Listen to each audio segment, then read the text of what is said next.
The fluorescent lights of the diner hummed their tired song above me, casting everything in a sickly yellow glow that made even the chrome counters look jaundiced. My feet ached, the kind of deep, bone-tired ache that comes from standing for 12 hours straight in shoes held together more by hope than stitching. I could feel every crack in the worn linoleum through the paper-thin soles as I wiped down table 7 for what felt like the 100th time that night. The smell of burnt coffee and grease had seeped so deeply into my uniform that I couldn't remember what my own scent was anymore, just synthetic vanilla air freshener, fighting a losing battle against decades of fried food, the sharp tang of industrial cleaner, and the particular staleness that clings to places that never close, never rest, never let their workers rest either. "Emma, table 12 needs refills." Gary's voice cut through my exhaustion, and I nodded automatically, grabbing the coffee pot with hands that had long since stopped feeling the heat through the handle. 3 a.m. The dead hour. The hour when the city held its breath between the drunks stumbling home and the early risers heading to work. The hour when I felt most invisible, most forgotten, just another shadow moving through shadows. My phone buzzed in my apron pocket as I poured coffee for a trucker who didn't look up, didn't say thank you, didn't see me at all. I was a ghost in a grease-stained uniform. And that was fine. Being invisible meant being safe. Being overlooked meant being left alone.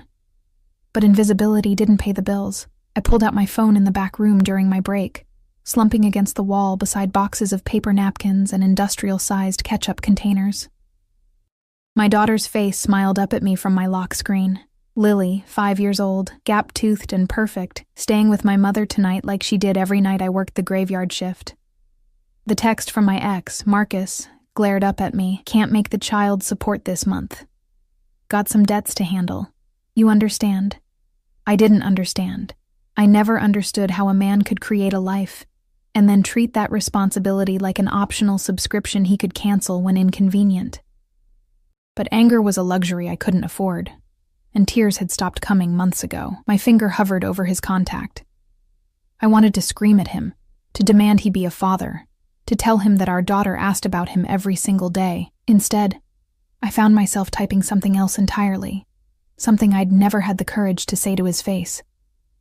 "Baby, I need you tonight. I can't do this alone anymore, please."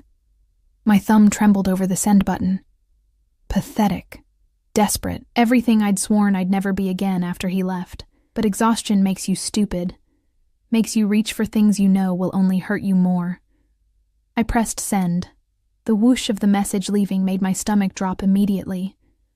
Regret flooded through me, hot and nauseating. I stared at the screen, watching the message show as delivered, then read. But something was wrong. The contact name at the top of the conversation wasn't Marcus. It was Emma Valentino.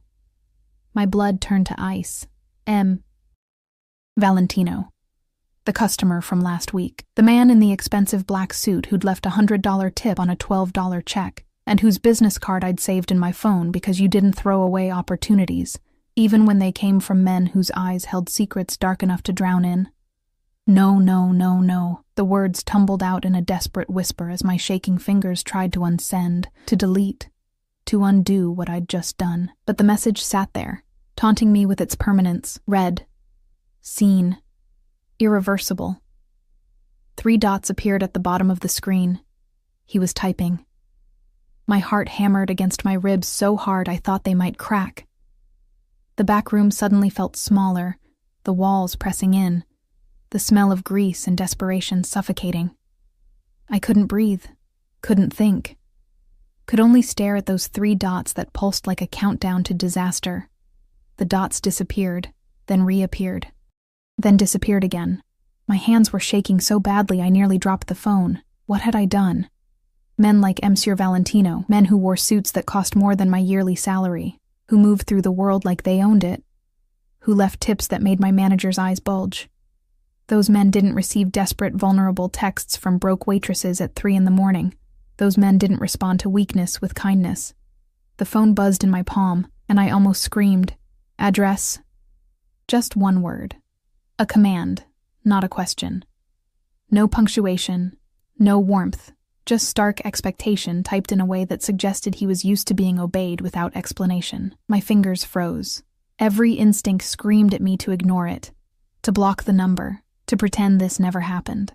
I could claim it was a joke, a wrong number, anything but the truth of my pathetic desperation laid bare. But another part of me, the part that was drowning in bills and exhaustion and the crushing weight of doing everything alone, that part whispered dangerous possibilities. Before I could stop myself, before logic could override the reckless surrender of someone who had nothing left to lose, I typed my address. Another whoosh. Another irreversible choice. 30 minutes. The reply came instantly, and with it, a strange calm settled over me. I'd stepped off the cliff. There was no point in screaming during the fall. I told Gary I had a family emergency, grabbed my jacket, and walked out into the November cold. The night air bit at my exposed skin, turning my breath to fog. But I barely felt it. My mind was too full of questions, of fears, of the terrible anticipation that comes from not knowing if you've just made the best or worst decision of your life. The walk home took 15 minutes. My apartment building looked even more depressing than usual. Crumbling brick, flickering hallway lights, the permanent smell of mildew and other people's cooking. I climbed the 3 flights to my door with leaden feet, each step feeling like walking toward either salvation or damnation. I didn't know which I hoped for more. Inside, I caught my reflection in the bathroom mirror. Dark circles under my eyes, hair escaping from my ponytail, uniform wrinkled and stained. I looked like what I was, tired, desperate, barely holding on. There was no time to change, no point in pretending to be anything other than what he'd see anyway. 28 minutes had passed when I heard the sound of a car engine outside. Not the usual backfiring, wheezing sounds of the neighborhood vehicles, but something smooth, powerful, expensive. I moved to the window, pulling back the faded curtain just enough to peer down at the street. A black SUV idled at the curb, windows tinted so dark they reflected nothing but the streetlight's orange glow. As I watched, a second SUV pulled up behind it, identical in every way except for the quiet menace it exuded. The back door of the first vehicle opened. A man stepped out, and even from 3 stories up, even in the dim light, I could see that he didn't belong in this neighborhood. His long black coat moved like liquid shadow, and even the way he stood, utterly still, utterly aware, spoke of controlled violence and absolute authority. 2 more men emerged from the second SUV, flanking positions, hands hidden in their coats in a way that made my mouth go dry. Then he looked up, directly at my window, directly at me. I stumbled back from the curtain, heart in my throat, but it was too late. He'd seen me. And now he was moving toward the building entrance with the fluid grace of a predator who'd already decided his prey wasn't going to run. My phone buzzed. Open the door. I stood frozen in the center of my tiny living room, surrounded by Lily's scattered toys and my secondhand furniture, listening to the sound of footsteps climbing stairs, getting closer, closer, until they stopped right outside my door. A knock. Not aggressive, not impatient. Just 3 measured raps that somehow conveyed more threat than any amount of pounding could have.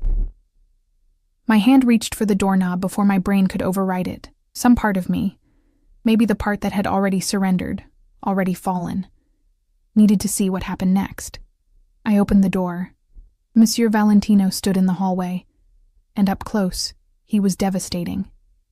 Not handsome in any conventional sense. His features were too sharp, too severe, carved from something harder than flesh. His jaw was defined in a way that suggested clenching, control, barely contained force. Dark hair swept back from a face that might have been beautiful if it weren't so terrifying.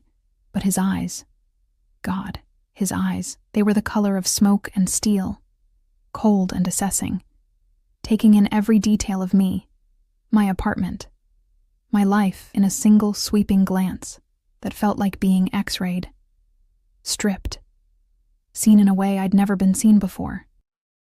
The scent hit me then, expensive cologne underlaid with something darker, something like gunpowder and cedar and power. It filled the doorway, filled my lungs, made my head spin. Behind him in the hallway, I could see the 2 men from the SUV taking positions at either end of the corridor. Guards, protection, or perhaps just witnesses to whatever was about to happen. You're going to invite me in, Emma. His voice matched everything else about him. Low, controlled, with an accent I couldn't quite place, Italian maybe, Russian. Something that came from money and violence in equal measure. He knew my name. Of course he knew my name. How did you invite me in? Not a request. A command delivered with the absolute certainty of someone who'd never been refused anything in his life. I stepped back, and he moved forward, entering my space, my home, my life with the inevitability of a storm that had been building on the horizon for weeks. The door clicked shut behind him, and the sound felt like a prison door locking.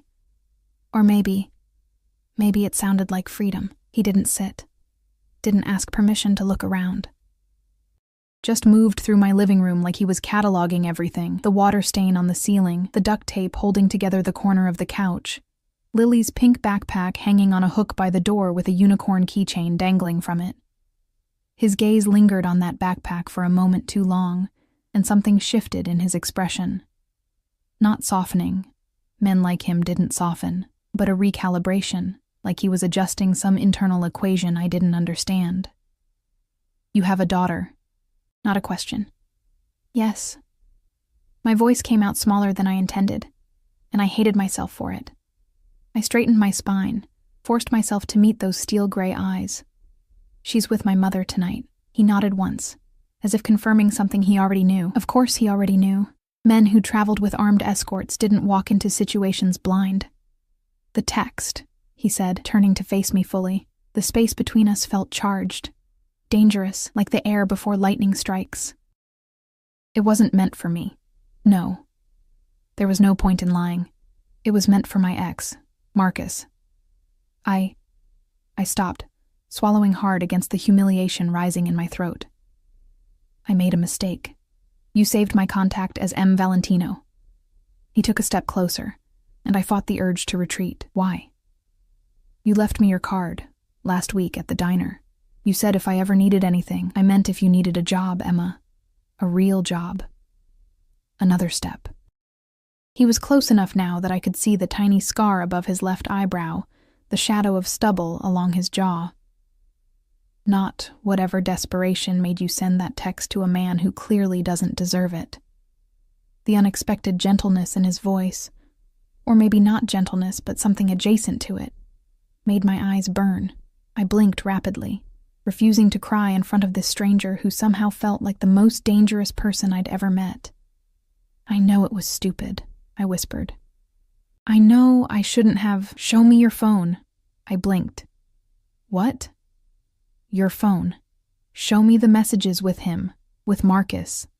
Every instinct screamed at me to refuse, to maintain some shred of dignity, some boundary between my catastrophic personal life and this man who radiated controlled violence.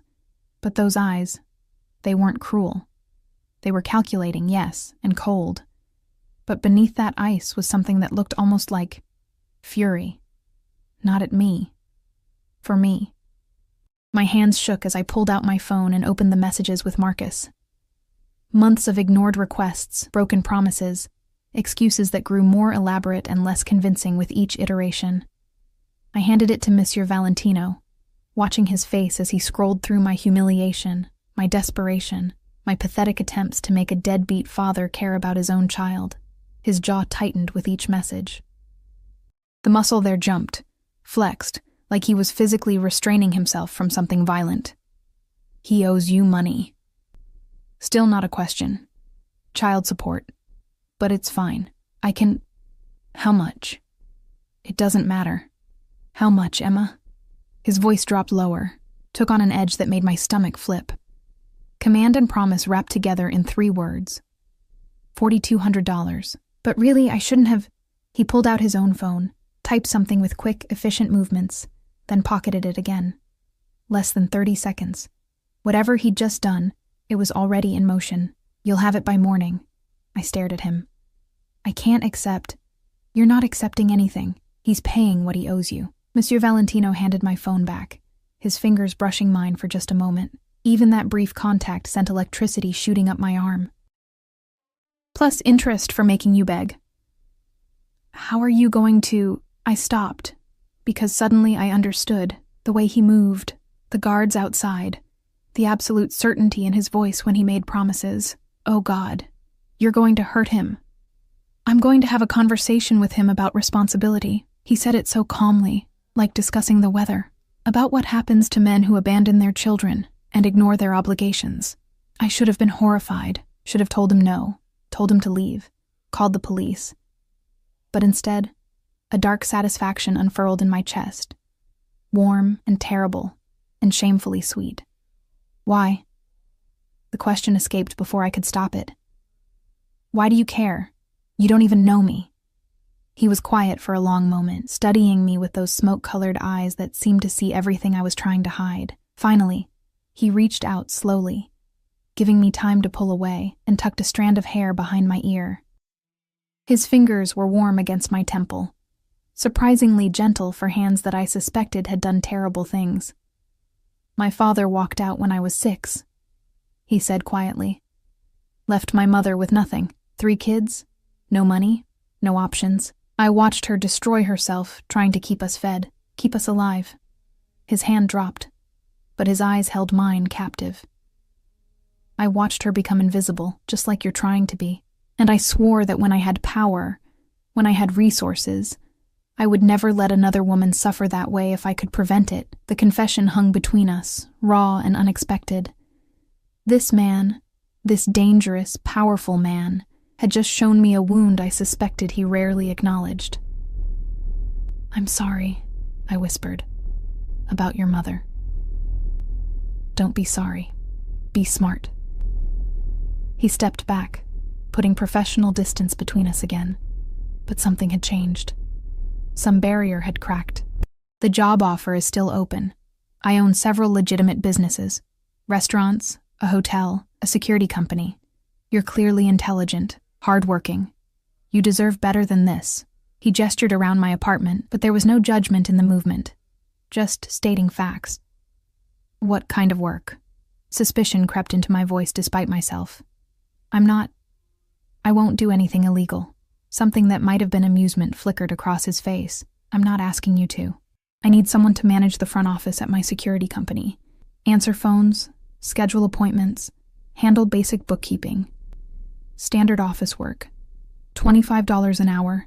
Health insurance, daycare assistance. $25 an hour. I was making $9.50 at the diner. "That's too much," I heard myself say. "For office work. That's what competent work is worth. What you're making now is exploitation." He pulled out another business card, this one cream-colored, embossed with gold lettering. "Think about it. But Emma?" "Yes?" "Don't send desperate texts to men who don't deserve them. And don't work yourself to death for people who see you as disposable." He moved toward the door, then paused, looking back at me over his shoulder. "You're not invisible, not to me." Then he was gone, leaving only the scent of expensive cologne and the business card burning a hole in my palm. I stood frozen in my living room for what might have been minutes or hours, my mind spinning. What had just happened? A mafia boss, because that's what he clearly was, despite the talk of legitimate businesses, had just offered me a job, had just promised to collect money from my ex, had just looked at me like I was something worth seeing. My phone buzzed. A text from an unknown number. "This is Marcus. I'll have the money to you by 9 a.m. All of it. I'm sorry for being a deadbeat. That won't happen again." I read it 3 times, trying to reconcile the terrified, formal tone with the Marcus I knew, the one who couldn't be bothered to respond to texts about his daughter's birthday or school events. Another text from Monsieur Valentino's number. "Sleep well, Emma. We'll discuss the job tomorrow. I didn't sleep." How could I? Instead, I lay in my creaky bed, staring at the water-stained ceiling, trying to understand what force I'd just invited into my life. Because that's what he was, a force. Inevitable, powerful, dangerous. And I was terrified by how much I wanted to surrender to it. Morning came gray and cold. I'd maybe dozed for an hour, my dreams full of smoke-colored eyes and the scent of cedar and gunpowder. At 8:47 a.m., my phone dinged with a notification from my bank app. Deposit, $40,200. I stared at the screen until my eyes blurred. He'd actually done it. However he'd done it, and I didn't want to know the details, he'd made Marcus pay. At 9:15, there was a knock on my door. I opened it to find a man in a black suit. Not MC Valentino, but clearly one of his people. He handed me an envelope. Mr. Valentino asked me to deliver this. Inside was a contract for employment at Valentino Security Solutions, along with a note in sharp, angular handwriting. Start Monday, 9 a.m. Address below. Bring your daughter if childcare falls through. We have an on-site daycare. MV. The man was still waiting, so I looked up at him. I haven't agreed to anything yet. Mr. Valentino said you would say that. He pulled out a phone, pressed a button, and handed it to me. Emma. That voice, even through the phone, made my pulse jump. Before you refuse, go to your building's front door. Look outside. Suspicious, I walked down the 3 flights of stairs with the suited man following at a respectful distance. I opened the front door and froze. A black sedan sat at the curb. Nice, but not ostentatious. And standing next to it, looking up at my building with an expression I'd never seen before, was Marcus. He looked terrified, but more than that, he looked like he'd seen God, or maybe the devil, and learned fear for the first time in his life. When he saw me, he actually flinched. Emma! He rushed forward, stopping a careful distance away like he was afraid to get too close. I'm so sorry. For everything. I've been a terrible father, a terrible person. I'm going to do better. I swear I'm going to do better. I'll have the support payments on time from now on. Every month, and I'd like to see Lily if you'll let me. Supervised, whatever you want. I'm so sorry. I'd imagined this moment 1,000 times. Imagine Marcus finally taking responsibility, finally apologizing, finally being the father our daughter deserved. I'd imagined feeling vindicated, triumphant, relieved. But standing there, looking at his pale face and shaking hands, all I felt was cold certainty. This wasn't genuine remorse. This was terror. Monsieur Valentino had put the fear of God, or the fear of himself, into Marcus so thoroughly that my ex had transformed overnight into a model of parental responsibility. I should have been disgusted, should have sent Marcus away, rejected this forced redemption. Instead, I thought of Lily, of her asking where her daddy was, why he didn't want to see her, if she'd done something wrong to make him leave. Supervised visits, I heard myself say, once a week to start, through my mother's house. And if you miss one payment, one visit, one chance to be there for her, you'll never see her again. Understand? Yes, I understand. Thank you, Emma. Thank you so much. I turned and walked back inside without another word, the suited man following. At the top of the stairs, he handed the phone back to me. Did you see? Monsieur Valentino's voice was quiet, almost gentle. I saw. And the job? I closed my eyes, standing in the dingy hallway of my apartment building, holding a phone connected to a man who could apparently reshape reality with a few orders, a man who'd looked at my broken life and decided to fix it without asking permission, a man who made me feel seen for the first time in years. I'll start Monday, I whispered. Good. I could hear the satisfaction in his voice. I'll send a car for you, 8:30. I can take the bus. Emma. Just my name, said in that tone that brooked no argument. Let me take care of you, please. And there it was. The truth beneath everything else. This wasn't just about a job, wasn't just about helping a struggling single mother. This was about possession. He'd decided I was his to protect, his to provide for, his to keep. And God help me, I wasn't sure I wanted to stop him. The weekend passed in a strange fog of anticipation and dread.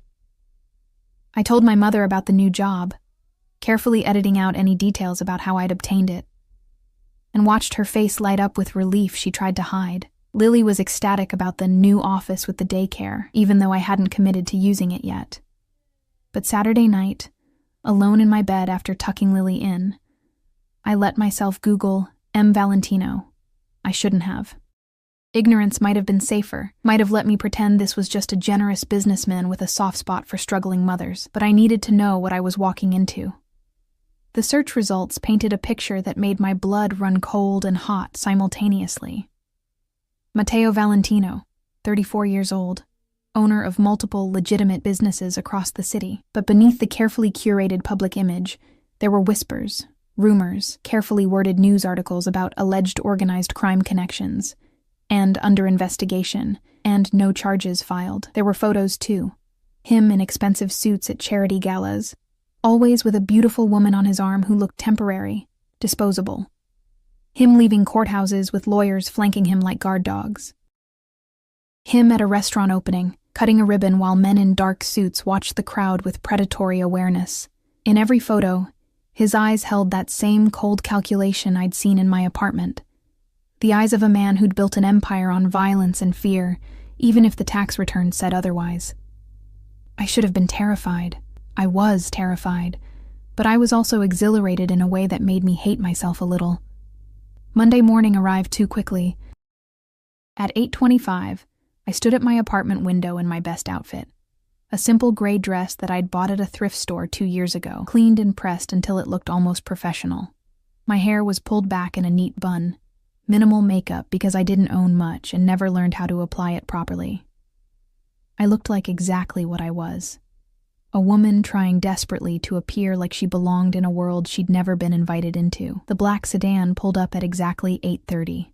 Not the SUVs from before, but something sleeker, more subtle. A man in a dark suit, not the same one from before, stepped out and looked up at my building. My phone buzzed. He's here. MV.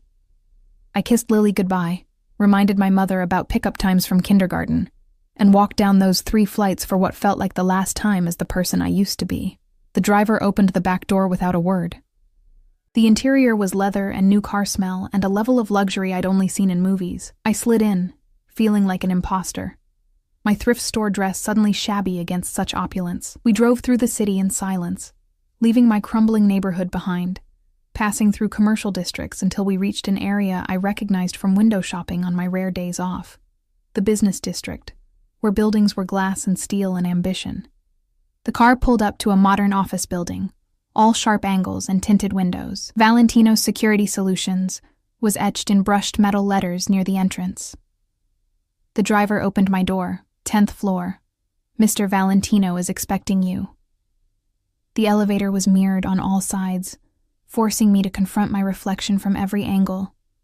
I looked small, uncertain, terrified. I forced my spine straight, my chin up. Whatever this was, whatever I'd agreed to, I would face it with whatever dignity I could manufacture. The 10th floor opened into a reception area that took my breath away.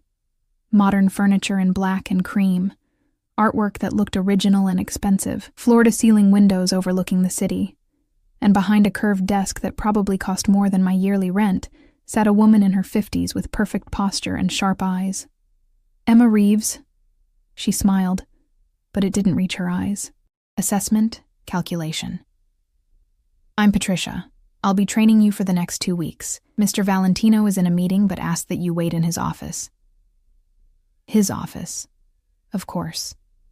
Patricia led me down a hallway lined with doors marked conference room, file storage, security. Everything looked legitimate, professional, exactly like a security company should look. But I could feel the undercurrent. The way every person we passed looked at me with knowing eyes, the way Patricia's smile held secrets, the way the whole place hummed with something darker beneath its polished surface. She opened a door at the end of the hall, and I stepped into Matteo Valentino's private domain. The office was enormous, probably bigger than my entire apartment. One wall was entirely windows, offering a view of the city that made me dizzy. The others held bookshelves filled with leather-bound volumes, artwork that looked Renaissance era, a bar cart with crystal decanters filled with amber liquid, and behind a massive mahogany desk sat the man himself. He looked up from his computer as I entered, and something shifted in his expression. Softened, maybe, or perhaps just focused entirely on me in a way that made breathing difficult. Emma. He stood, buttoning his suit jacket in one smooth motion. Today he wore charcoal gray, the fabric draping perfectly over his broad shoulders. Thank you, Patricia. I'll handle her orientation from here. Patricia's eyebrows rose fractionally, but she nodded and left, closing the door with a soft click. that sounded far too final. We were alone. You came. He said it with satisfaction, like there'd been doubt. You sent a car, and a contract with a salary I can't refuse. I forced myself to meet his eyes. Not much of a choice. There's always a choice, Emma. He moved around the desk, each step measured, controlled. You could have stayed at the diner, could have struggled and stayed invisible and safe. He stopped a few feet away, close enough that I could smell that cedar and gunpowder scent again. But you're here. Why? The honest answer was too dangerous, too revealing, so I gave him a partial truth instead. Because my daughter deserves better than what I could give her on a waitress's salary. And? He tilted his head slightly, studying me like I was a puzzle he was determined to solve. And because you saw me. The words escaped before I could stop them. Raw and vulnerable, and true. Nobody has really seen me in years. I've been invisible, disposable, barely surviving, but you looked at me like I mattered. The air between us crackled with tension so thick I could taste it. Metallic and dangerous and intoxicating. You do matter. He reached out slowly, giving me time to pull away, and cupped my face with one hand. His palm was warm, his thumb brushing across my cheekbone with devastating gentleness. More than you know. More than is probably wise. I don't understand. My voice came out breathy, uncertain. You don't know me. One desperate text and you've changed my entire life. Why? His jaw tightened, that muscle jumping again. For a long moment, he just looked at me, those smoke-colored eyes burning with something I couldn't name. Because when I saw you at that diner, he said quietly, working yourself to exhaustion, invisible to everyone around you, I saw my mother. I saw every woman who's been ground down by life and men who didn't deserve them. I saw someone who deserved protecting. His thumb traced my lower lip, and my breath caught.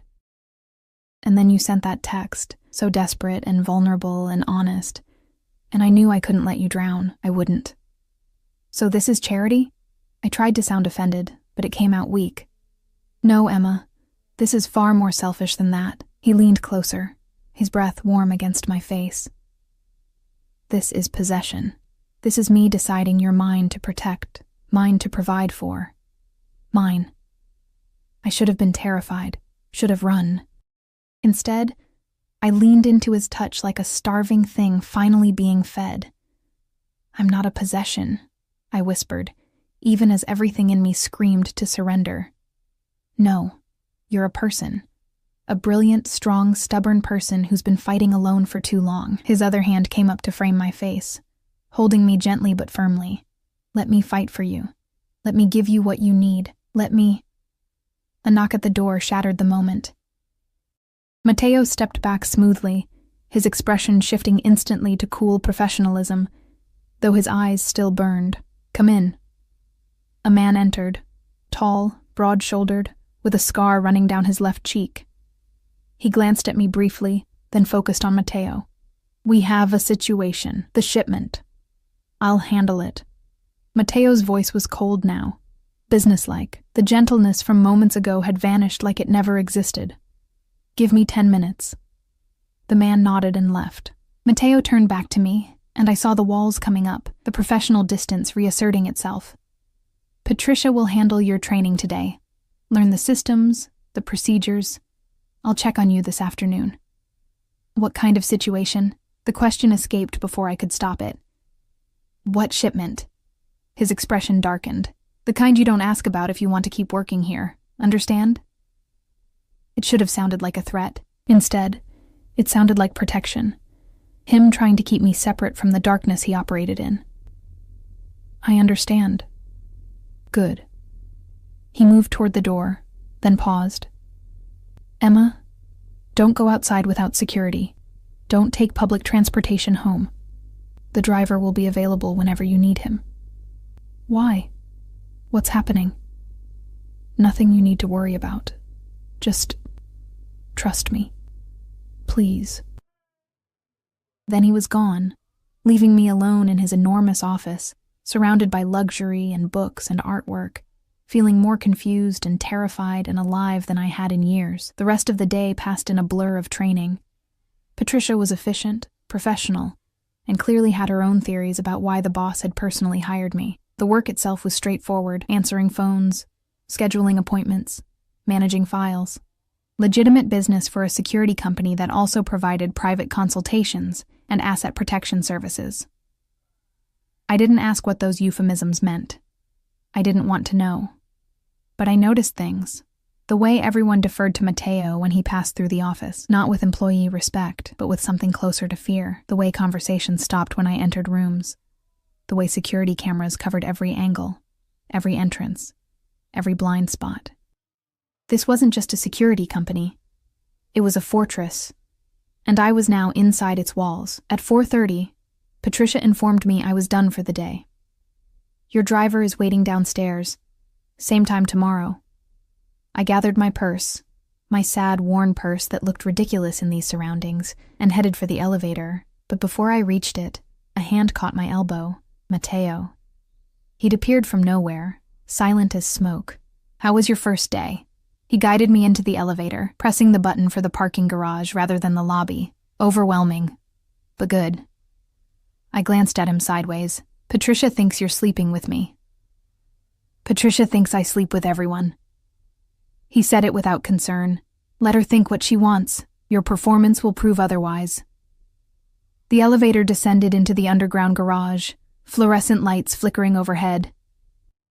When the doors opened, I expected to see my driver. Instead, I saw Matteo's black SUV, the same one from that first night, flanked by 2 others, and standing beside them were at least 6 men in dark suits, all watching the elevator with predatory alertness. "What's going on?" My voice came out smaller than I intended. A precaution. Matteo's hand moved to the small of my back, warm through the thin fabric of my dress. "There's been some tension with a rival organization. Until it's resolved, I'm personally ensuring you get home safely. You don't need to, Emma." He turned me to face him, hands on my shoulders. "Don't argue, please. Just let me do this." The raw need in his voice stopped my protest. This wasn't about control. This was about fear. His fear that something might happen to me. "Okay," I whispered.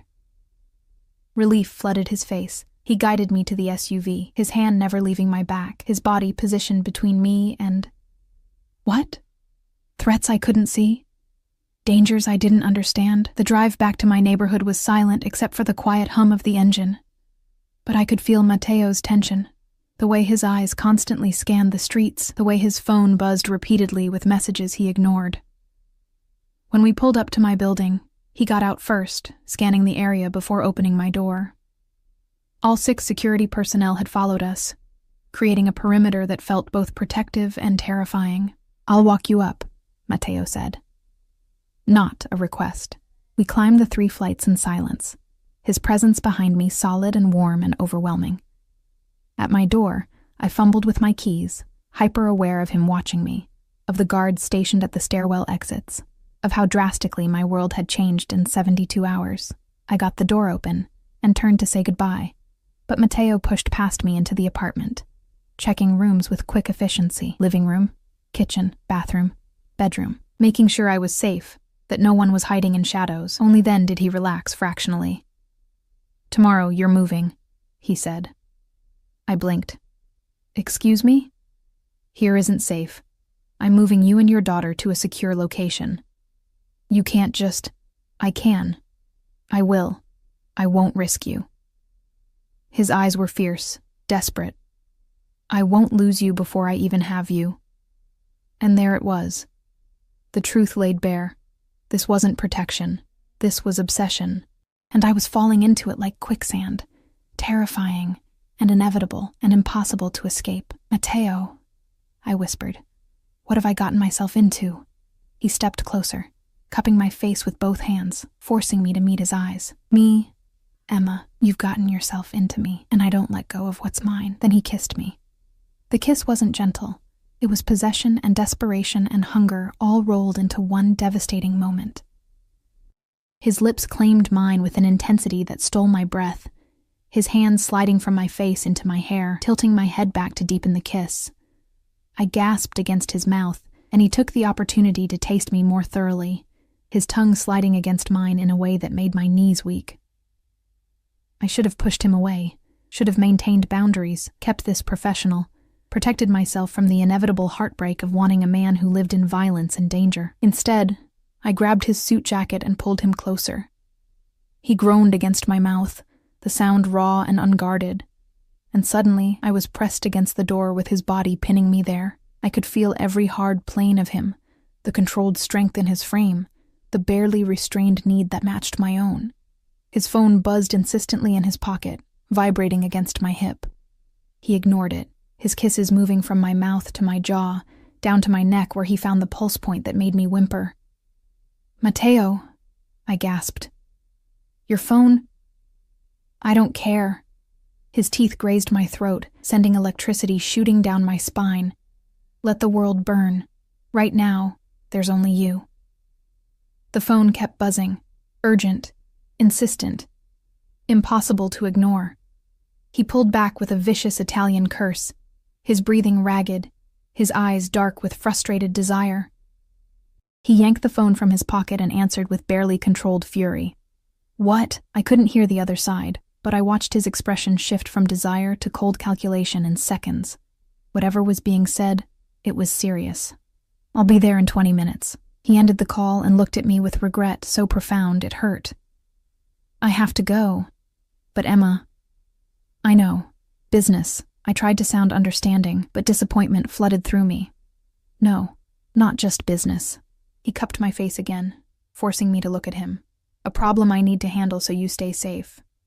So everyone I care about stays safe. Do you understand? This isn't me choosing work over you. This is me protecting you." "From what?" "From people who would use you against me if they knew..." He stopped, jaw clenching. "If they knew how much you've come to matter in 3 days. 3 days. That's all it had been. 72 hours since I'd sent that wrong text, and my entire world had been turned inside out by a man who kissed me like I was oxygen and looked at me like I was something precious and breakable. Be ready tomorrow morning, 6 a.m. I'm moving you and Lily to a secure apartment. Everything will be arranged." He kissed me again, hard and fast. "Don't argue, please." Then he was gone, taking his security team with him, leaving me alone in my apartment with kiss-swollen lips and a racing heart, and absolutely no idea how I'd fallen so hard, so fast, for a man who lived in shadows. I didn't sleep that night either. Instead, I packed. Not everything. Matteo had said he'd arrange everything, which probably meant my shabby belongings would be replaced with things that matched his standards. But I packed Lily's favorite toys, our photos, the few things that mattered beyond their monetary value. At midnight, my phone rang. Unknown number. "Hello? Emma Reeves?" A woman's voice, cold and amused. "You don't know me, but I know you. I know you're working for Matteo Valentino. I know you have a daughter named Lily, 5 years old, attends Riverside Elementary." My blood turned to ice. "Who is this?" "Someone who wants you to deliver a message to your new employer. Tell him that Isabella Marchesi sends her regards. Tell him that everything he's trying to protect can be taken away. Tell him..." The line went dead. I sat frozen on my bed, phone trembling in my hand. Someone knew about Lily. Someone was threatening my daughter. I called Matteo without thinking, my fingers shaking so badly I could barely dial. He answered on the first ring. "Emma? What's wrong?" The words tumbled out. The call, the threat, the woman's name. By the time I finished, I was crying, panic clawing at my throat. "Listen to me very carefully." His voice was deadly calm, which somehow made it more terrifying. "Lock your door. Push furniture against it. Don't open it for anyone except me. I'm sending a team now. They'll be there in 5 minutes. When they knock, they'll say, 'Valentino sends his regards.' That's how you'll know they're mine. Do you understand?" "Yes," I whispered. "Is Lily with you?" "No, she's at my mother's. Give me the address. Now." I did, hating how my voice shook, hating the fear that had wrapped around my chest like a vice. "I'm sending people there too. Your mother and daughter will be brought to you within the hour." "Emma?" His voice softened slightly. "This is my fault. Isabella is..." She's someone from my past. Someone who wants to hurt me by hurting what's mine. But I swear on everything I have, nothing will happen to you or Lily. Do you believe me? I don't know, I admitted. I don't know anything anymore. 3 days ago, I was invisible. Now people are threatening my daughter because of you.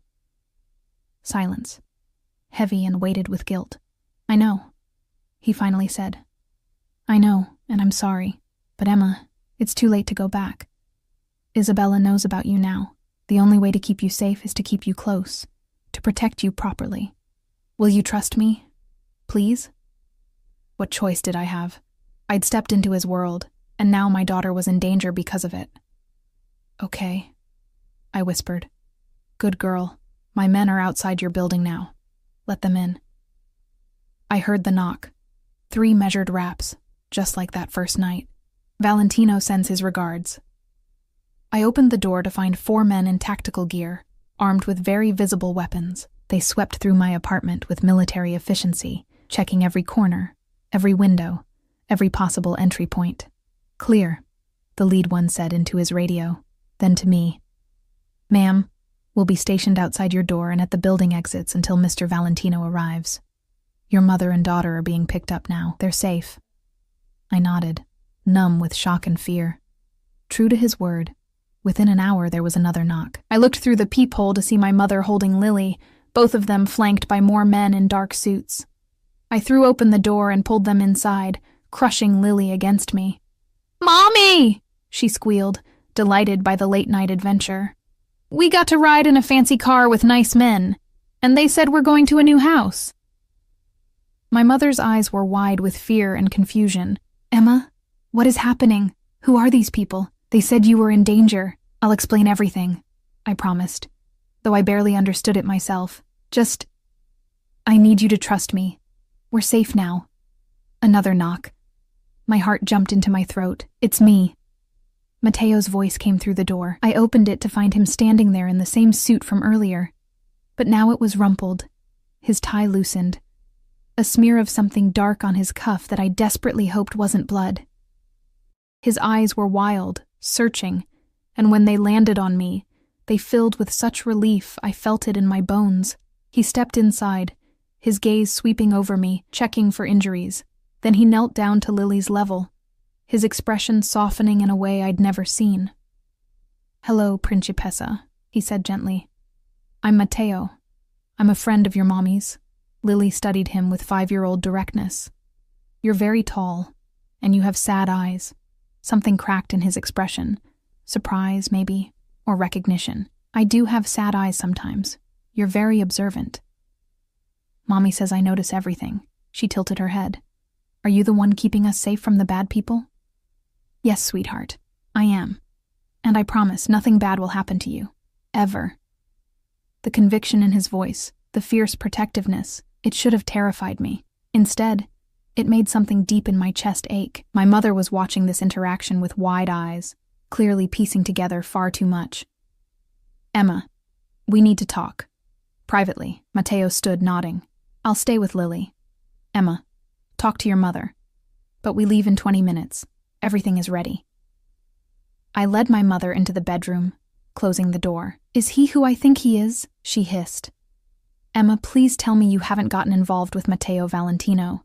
Please tell me you're not that foolish. You know who he is? Everyone knows who he is. He's dangerous, Emma. His family, they're criminals. Organized crime. The kind of people who disappear their problems. She grabbed my hands. What were you thinking? I was thinking that I was drowning. The words burst out of me, raw and angry. I was thinking that I couldn't pay rent. Couldn't feed my daughter properly. Couldn't keep working 16-hour days and still make ends meet. He offered me a way out, and I took it. And now someone is threatening Lily because of him. I know. Tears burned my eyes. I know, Mom. But I can't go back. It's too late. He's right. Now that they know about us, the only way to stay safe is to stay with him, under his protection. My mother's face crumpled. Oh, Emma, what have you done? What I had to do to survive, I whispered. What I had to do to give Lily a better life. But at what cost? I didn't have an answer for that. 20 minutes later, We were in Mateo's SUV, driving through the city toward an address I didn't recognize. Lily had fallen asleep in my lap, exhausted by the adventure. My mother sat stiffly beside me, radiating disapproval and fear. Mateo sat in the front passenger seat, his phone constantly buzzing with updates. I could hear fragments of his conversations, terse, cold, commanding. He was hunting Isabella Marchesi, I realized. Hunting whoever had dared to threaten us. We pulled up to a luxury high-rise in one of the city's most expensive neighborhoods. The building was all glass and steel, with a doorman and security desk, and the kind of elegance that made my thrift store dress feel even shabbier. "Penthouse," Mateo said, guiding us to a private elevator that required a key card. 3 floors, full security system, panic room, guards stationed on the floor below. You'll be safe here. The elevator opened directly into the apartment, and I stopped breathing. It was enormous. Floor-to-ceiling windows offering a view of the entire city, glittering like stars below us. Modern furniture in soft grays and creams, artwork on the walls, a kitchen that looked like something from a magazine. And through an open doorway, I could see a bedroom with a princess castle bed already set up. For Lily. "You did this today?" I turned to Mateo, stunned. "While handling whatever crisis pulled you away. You arranged all of this? I have people." He said it like it was nothing, like transforming an apartment into a home for a woman, and child he barely knew was just another task to delegate. "The master bedroom is through there. Your mother can have the second bedroom. Lily's room has the castle bed and every toy I could think a 5-year-old might want." My mother was staring around in shock, her disapproval warring with stunned appreciation. "This is too much," I managed. "Mateo, I can't." "You can. You will." He stepped closer, his hand finding mine, fingers intertwining. "Emma, I meant what I said. You're mine now. That means I take care of you. That means I give you everything you need, and most of what you want. That means you live somewhere safe and beautiful and worthy of you." "I'm not worth this," I whispered. His hand came up to cup my face, thumb brushing away a tear I hadn't realized had fallen. "You're worth so much more. You just haven't seen it yet. But I see it, Emma. I see you." Behind us, my mother cleared her throat awkwardly. "I'm going to put Lily to bed in her new room. Emma, we'll talk in the morning."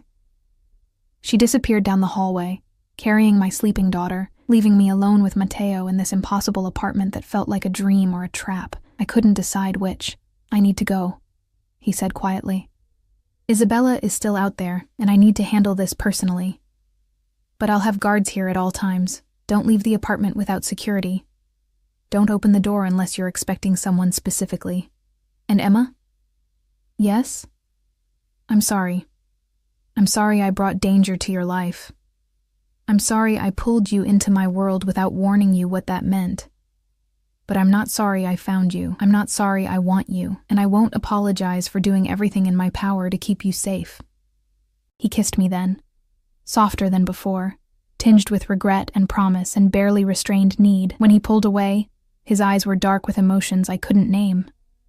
"Sleep well, Bella. I'll see you tomorrow."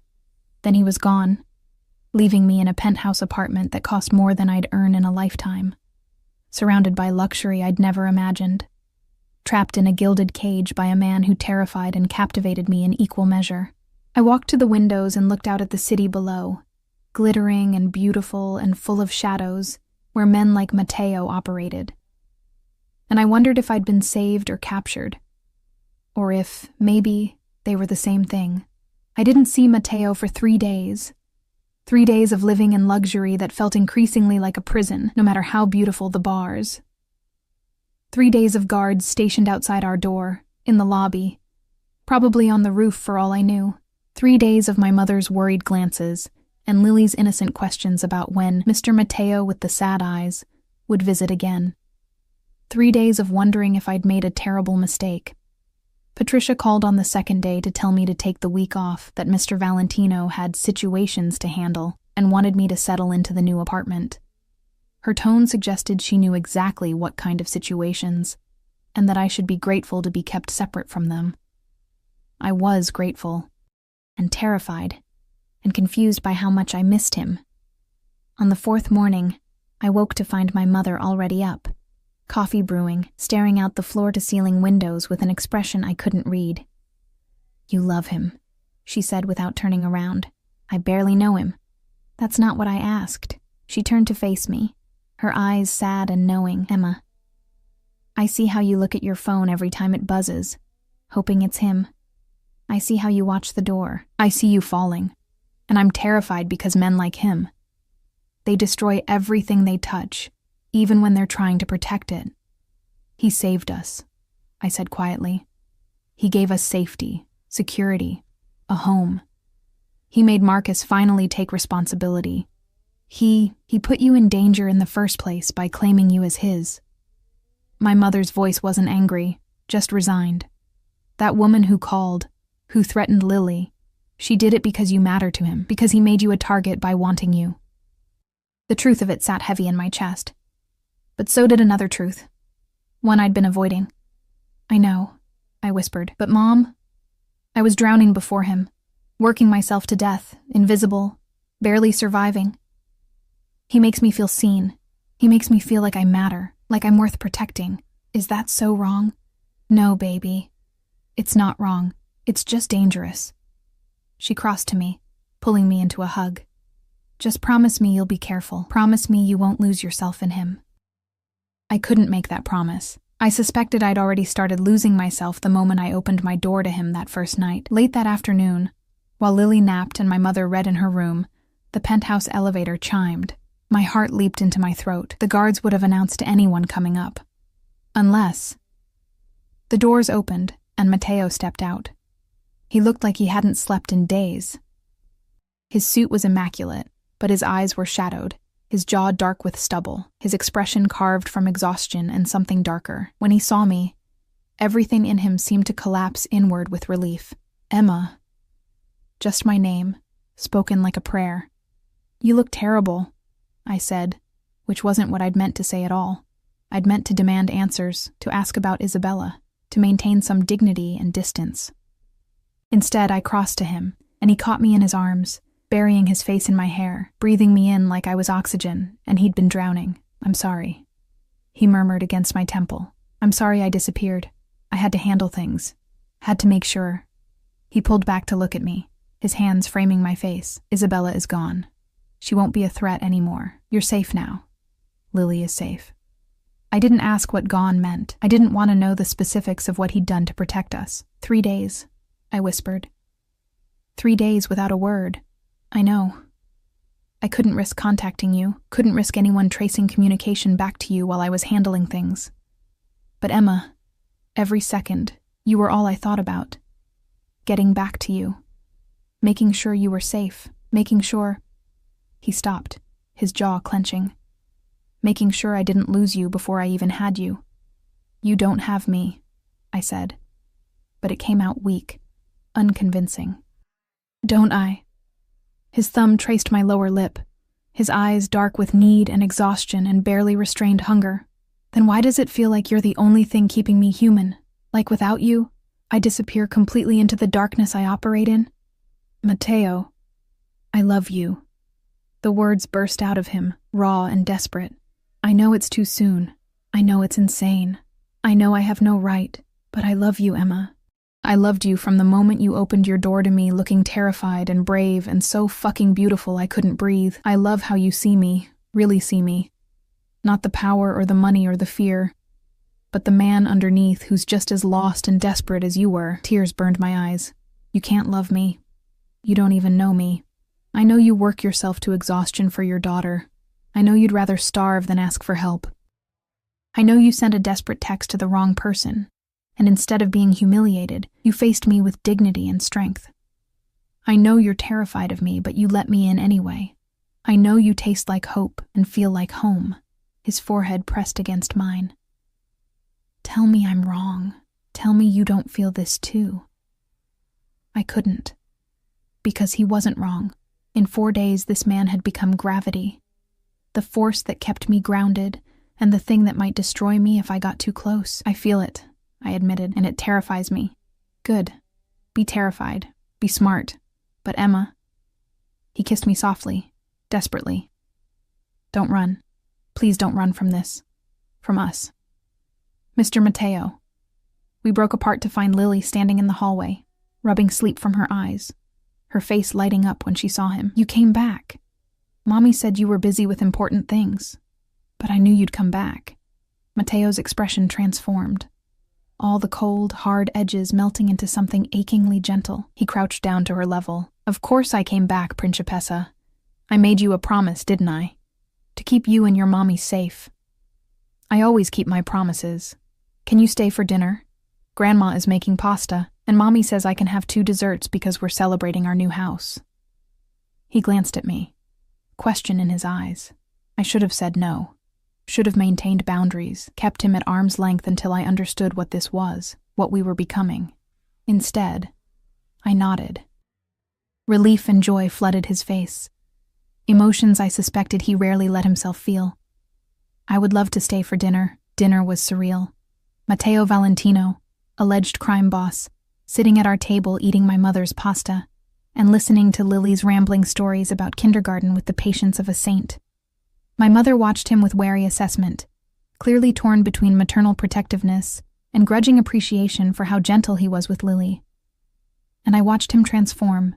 The cold, controlled man who commanded fear and respect melted into someone softer, someone who laughed at Lily's jokes and complimented my mother's cooking, and looked at me across the table with eyes full of promises I wasn't sure I should believe. After dinner, he insisted on doing the dishes while my mother put Lily to bed.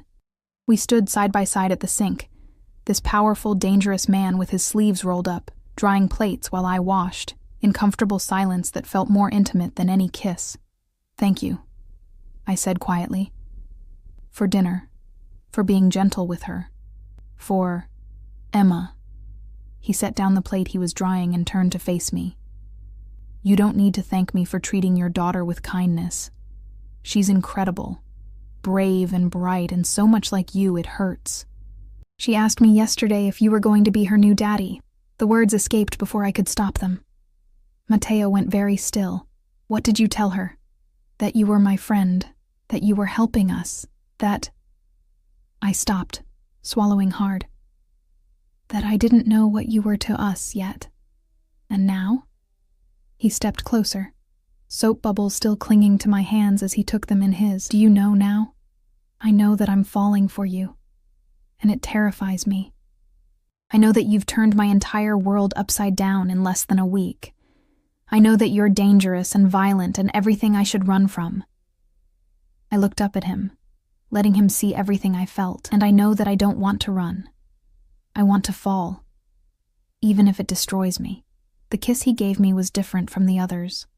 Slower, deeper, full of promise and possession, and the kind of desperate tenderness that comes from finally admitting the truth. When we broke apart, both breathless, he rested his forehead against mine. I will never hurt you intentionally. I will protect you with everything I have. I will give you and Lily the life you deserve. But Emma, I need you to understand what choosing me means. Tell me.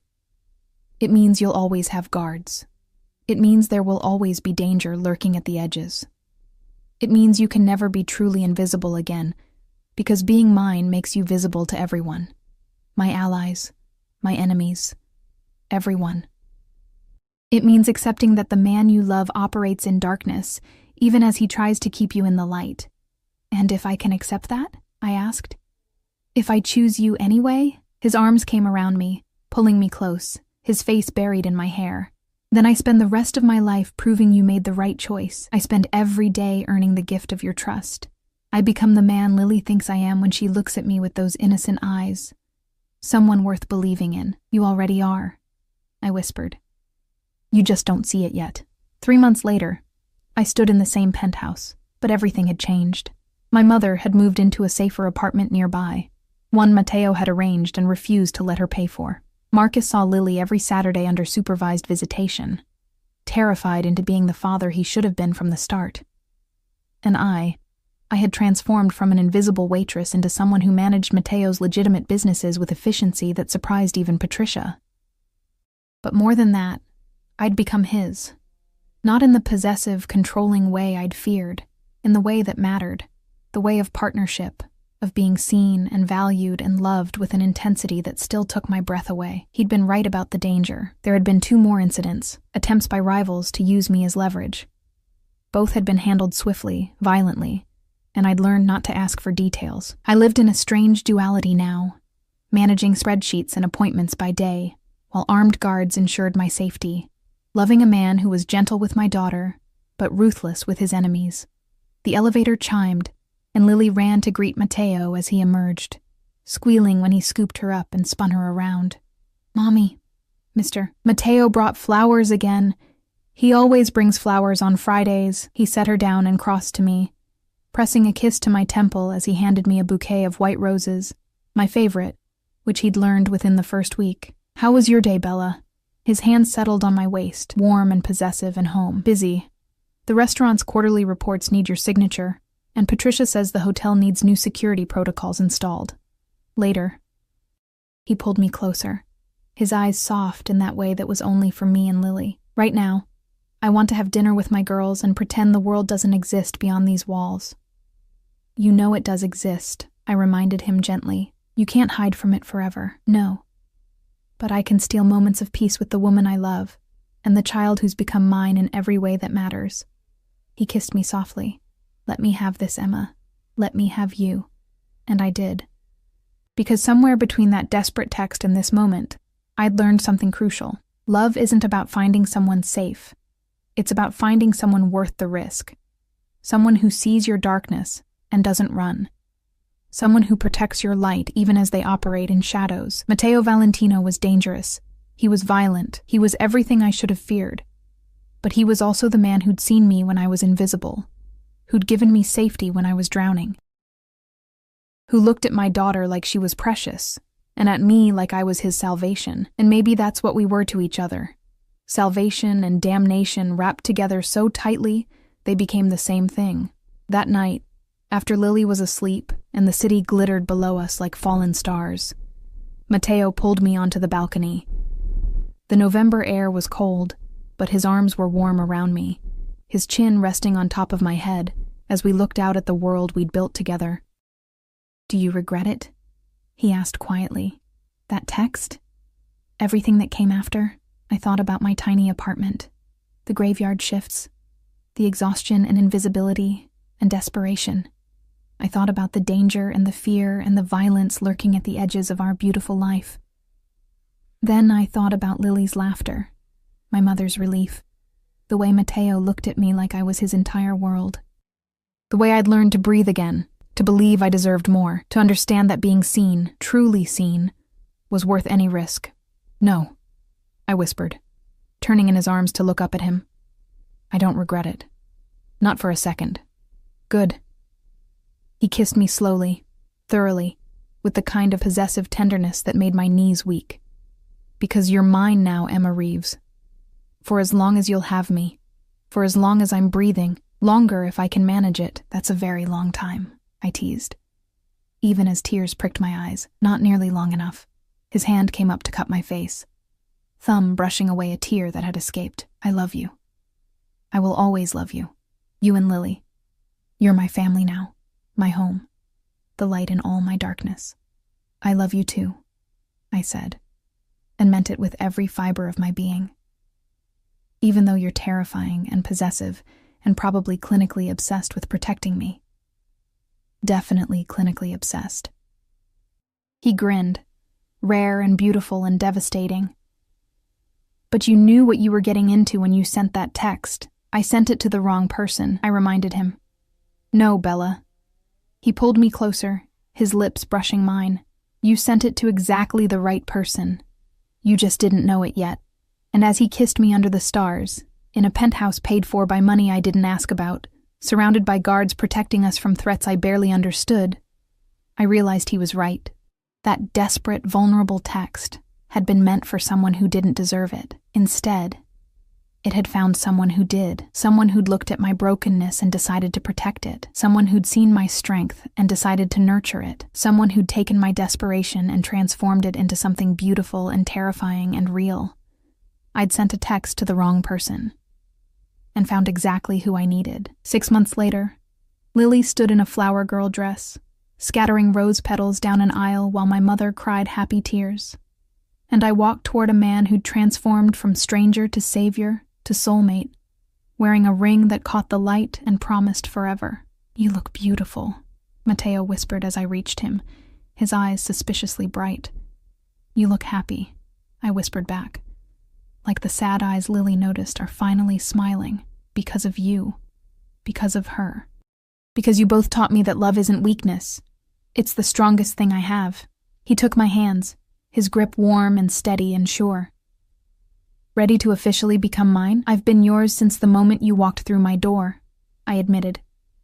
"This is just making it official." And as we said our vows, surrounded by people who'd become family and guards who'd become friends, I thought about that desperate night 4 months ago. About exhaustion and invisibility, and a text sent to the wrong number. About how the worst mistakes sometimes lead to the best destinations. About how sometimes being saved and being captured are exactly the same thing. About how love, real, terrifying, all-consuming love, doesn't care about timing or logic or whether it makes sense. It just is. And that was enough. More than enough. It was everything.